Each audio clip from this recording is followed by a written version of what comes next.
எல்லாம் நம்ம தோட்டம் தான். என்ன நிஷா, இடம்லாம் பிடிச்சிருக்கா? Very nice. நிஷா ஒரு நிமிஷம். என்ன மாமா?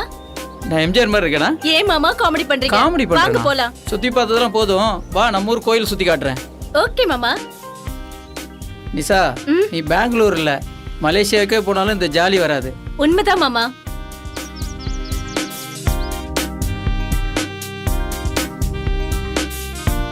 நிஷா, இதான் நம்ம ஊர் குழி பணியாரம். சாப்பிட்டா அவ்வளவு டேஸ்டா இருக்கும். Is it? சொன்னா புரியாது, சாப்பிட்டா தான் தெரியும். உட்காரு. ஏமா, சூப்பரா சூடா ஒரு பிளேட் பணியாரம் கொடுமா. இதோ தரேண்ணா. இந்தாங்கம்மா சாப்பிடுங்க.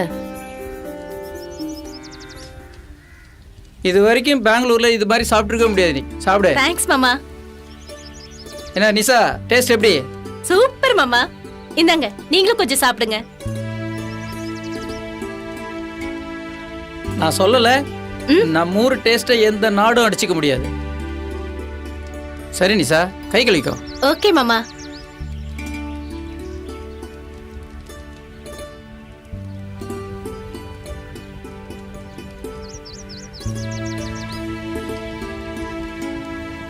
வா நிஷா போலாம். அண்ணே சில்லறை இல்லைண்ணே. டிப்பு. Bye aunty. சரிம்மா. 2 ஸ்ட்ராபெரி. இந்தாங்க சார். இருங்க சார், சில்லறை தரேன். டிப்பு. நிஷா, போன மாசமே வந்திருந்தா கோயில் விசேஷத்தை பார்த்துருக்கலாம். I am not lucky. இறங்கு நிஷா.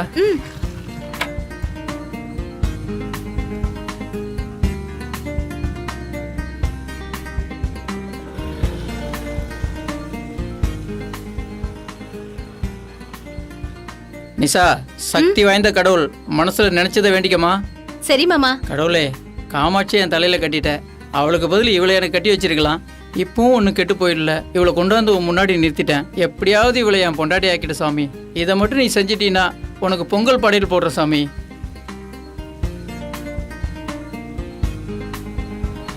ஆமாம்மா, என்னம்மா வேண்டிக்கிட்ட நிஷா? என் மாமா அத்தை நல்லா இருக்கணும்னு வேண்டிக்கிட்டேன். ஆமா, நீங்க என்ன வேண்டிக்கிட்டீங்க? என் ஆசை பொண்ணு நிஷா என்னெல்லாம் வேணும்னு வேண்டிக்கிட்டாலோ அதெல்லாம் செய்யுங்க சாமின்னு வேண்டிக்கிட்டேன். போலாமா மாமா? போலாம் வா நிஷா. நிஷா, நாளைக்கு நம்ம ஊர் தியேட்டர்ல தலையோட படம் பார்க்குறோம். சரி மாமா, பார்க்கலாம்.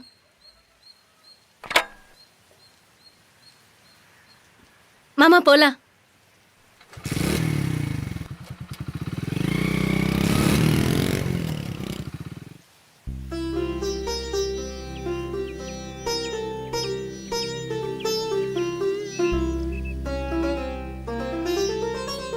உண்மையை சொல்லிடு. இப்ப சொல்ல போறியா இல்லையா? சொல்லுங்க. சொன்ன கேளு. உண்மையை சொல்லு. சொல்றல. நீ போய் சொல்ற. எனக்கு நல்லா தெரியும். சிரிக்காத. என்ன பண்ணுவ? இப்ப சொல்ல போறியா இல்லையா? என்ன நீ? இல்ல. ஏய். சொல்லு. ஏய். காதுக்குள்ள வேணாங்கிறது ஒண்ணு. சொன்னா கேட்க மாட்டேன். இந்த பொண்ணு தெரியாம செஞ்ச தவற மன்னிச்சிரு தாயே. இனிமேல் இந்த ஊர்ல இந்த மாதிரி ஒரு சம்பவம் நடக்காம பாத்துக்க தாயே. மறுபடியும் அந்த தாலி எடுத்து அவங்ககிட்ட ஒப்படைக்கிறேன் தாயே. அவங்க ஒத்துமையா வாழ நீதான் அருள் புரியணும் தாயே.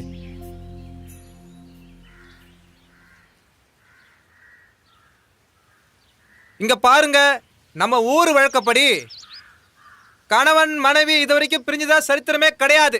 அதுக்கு விதிவிலக்கா இவங்க இருந்துடக்கூடாது. இருந்தாலும் இவங்க 2 பேரும் பிரச்சனைக்கு ஆனாங்க. அதனால இவங்களுக்கு இன்னில இருந்து புது கல்யாணம். நீங்க 2 பேரும் சேர்ந்து வாழ சம்மதமா? 2 பேரும் கைய கொடுத்துங்க. இந்த தாலிய கட்டுங்க. உடனே கட்டுறேன். எல்லாரும் வாழ்த்துங்க. நல்லா இருக்கணும் தாயே. இந்த 2 பேரும் நல்லா இருக்கணும்.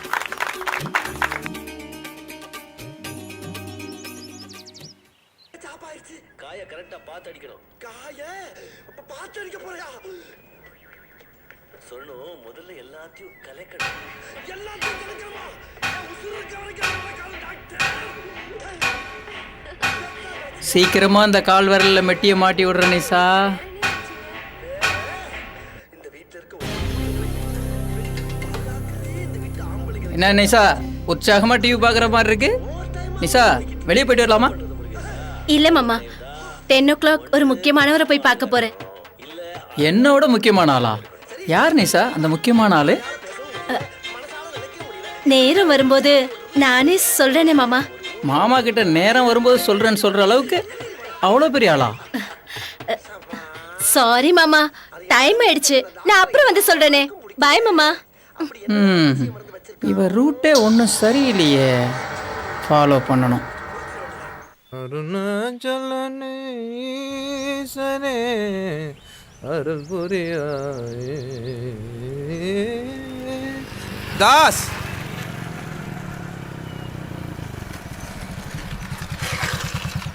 சொல்லுங்க தலைவரே, என்ன விஷயம்? தாசா, நாம உழைக்கிறதே நமக்கு நிலைக்கிறது இல்ல. ஊராம் பத்தத்து மேலாம் நீ ஆசைப்படுறன்னு ஊரே பேசிக்குது. இது உனக்கே நல்லா இருக்கா? தலைவரே, நீங்க சொல்றது உண்மைதான். ஆனா இது வரைக்கும் பார்த்த தாஸ் வேற, இனிமேல் பார்க்க போற தாஸ் வேற. இனிமேல் எவனுடைய பாத்திரத்துக்கு நான் ஆசைப்பட மாட்டேன். தாசா, நீ சொல்றத பார்க்கும்போது ஊரே சந்தோஷப்படுன்னு நான் எதிர்பார்க்கிறேன். பெங்களூர்ல இருந்து வந்திருக்காளே ஒரு சொந்தக்கார பொண்ணு, முதல்ல அவங்கள பெங்களூருக்கு அனுப்புற வழிய எதுக்காக தலைவரே? நான் ஏன் சொல்றேன்றது உனக்கு போக போக தெரியும். அத முதல்ல செய், நான் வரேன். ஏன் நிஷாவை அனுப்ப சொல்றாரு? என்ன நிஷா, இன்னைக்கு ஹாப்பியா இருக்க? ஒன்னில்ல ஜெய், வீட்ல இருந்து புறப்படும் போது மாமா நீ யார பார்க்க போறேன்னு கேட்டாரு. நம்ம விஷயத்த சொல்லிடலாம்னு நினைச்சேன். ஐயோ, சொல்லிட்டியா? ஏன் சொன்ன என்ன தப்பு? இல்ல நிஷா, நீ சொல்ற மாதிரி நடக்கணும்னு எனக்கும் ஆசைதான். ஏன்னா என்னோட ஃப்ரெண்டுகளில் தான் தங்கி வேலை செஞ்சுட்டு இருக்கேன். என்னால அவனுக்கு எதுவும் பிரச்சனையா இருக்கும். என்னாச்சு நிஷா, வந்திலிருந்து ஒரு மாதிரியா இருக்க? எதுவும் பேச மாமாவை மாட்டேங்கிற? நினைச்சாலே ரொம்ப பயமா இருக்கு ஜெய். நம்ம காதலுக்கு முன்னாடி உன் மாமெல்லாம் சர்வ சாதாரணம். நீ ஏன் பயப்படுற? என் மாமாவை பத்தி உனக்கு தெரியாது. ஏய், ஐயோ மாமா, மாமா வேண்டாம் மாமா. ஜெய், செஞ்சுக்கிட்டு போயிடு. மறுபடியும் நிஷா கூட பார்த்தேன், உனக்கு என் கையால தான் சாவு. உன்னால அவன் உயிர் தப்பிச்சிட்டான். வாமா.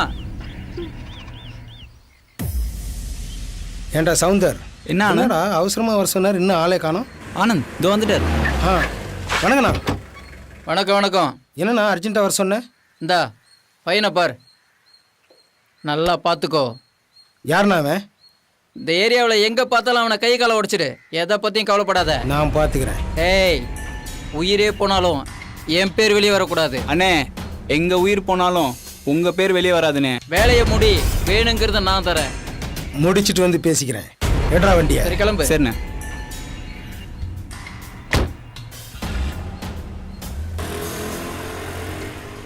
எங்கடா கோயில? நிஷா காலத்தில் நான் தான் தாலி கட்டேன். இப்படிலாம் பேசாதீங்க, இது ரொம்ப பாவங்க. என்னை மீறி எவனா தாலி கட்டினான்னு வச்சுக்கோ, அவன் கையை நானே வெட்டுவேன். கேட்கவே கேவலமா இருக்குங்க. ஏங்க இப்படிலாம் பேசுறீங்க? காமாட்சி, ஏன் புலம்புற? அவசரப்பட்டு வேற எவ கழுத்துல நான் தாலி கட்டிட்டேன்னு வச்சுக்கோ, நமக்கோ குழந்தை குட்டி கிடையாது. நம்ம சொத்து சுகம் எல்லாம் அவளுக்கு போய் சேர்ந்துரும். நிஷா கழுத்துல நான் தாலி கட்டினேன்னு வச்சுக்கோ, உன் சொத்து சுகம் எல்லாம் எங்கேயும் போகாது. உனக்கே தெரியும், நல்லா யோசிச்சு என் பாரு. அண்ணனும் அண்ணியும் சாகும்போது அந்த குழந்தைய நம்மள நம்பிதானங்க ஏய், ஒப்படைச்சாங்க. உனக்கு 10 நிமிஷம் டைம் தரேன், யோசிச்சு முடிவுக்கு வா. நல்ல முடிவா எடு.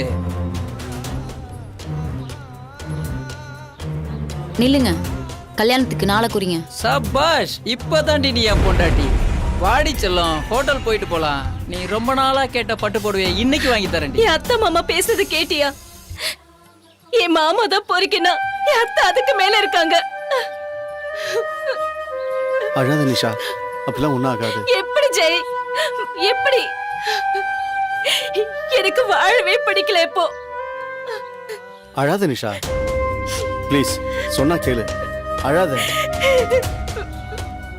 நான் ஒன்னு சொன்னா கேப்பியா? என்ன நிஷா? எங்கேயாச்சும் போய் ஒரு மாசம் யாரு கண்ணிலையும் படாம நாம தங்கிட்டு வரலாமா? அப்புறம் வீட்டை தானா கல்யாணம் பண்ணி வச்சிருவாங்க. ப்ளீஸ். பணம் நிறைய செலவாகும். ஒரு 2 நாள் வெயிட் பண்ணு, பணத்தை ரெடி பண்ணிடுறேன். அத பத்தி எல்லாம் நீ கவலைப்படாத, அத நான் பாத்துக்கிறேன். சரி நிஷா, உன் இஷ்டம். இன்னைக்கு நைட்டு 11 மணிக்கு பஸ் ஸ்டாண்டுக்கு வந்துரு.